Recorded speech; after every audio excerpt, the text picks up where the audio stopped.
Barbie Fortesa update and post ng GMA Network and tatlong Luna. Hindi mo kaya Barbie Fortesa is Luna is she about the uncovered the secret behind Penthouse 77.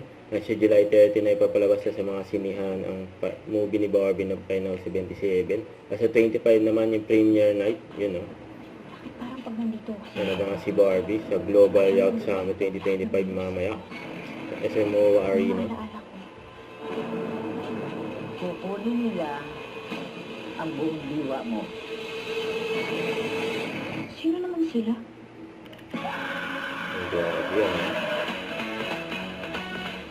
Catch her live at SMO Arena ng Barbie Fortesa. Hi everyone, this is Barbie Fortesa and I will see you all at the Global Youth Summit 2025 this July 28 at the SM Mall of Asia Arena. Let's lead, inspire, and make an impact together. I'll see you there. Yan o. May nabangan si Barbie dyan.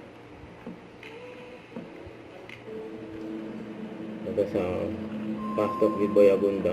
Grabe acting ni Barbie.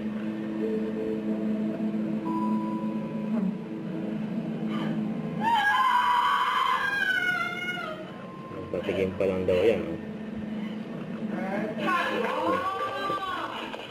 Grabe yan, naluha pa nga si Barbie.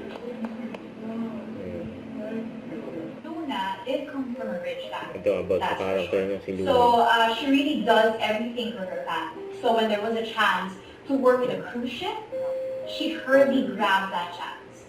But she didn't take long. She had to go home because there was a family emergency. So yun lagi yung nasa ano niya nasa utak niya talaga, the back of her head, kailangan ko magtrabaho para sa kapatid ko. Kasi ako yung panganay. And I am the provider of the family.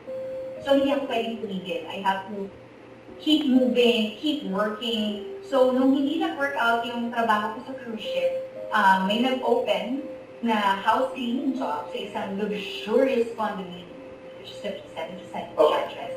So when I got to that place, at when I started working there, that's when all the horrors, all the real life horrors, yung tipong, naalala niyo po yung sa eksena sa Harry Potter, yung may, di ba may tarang cabinet?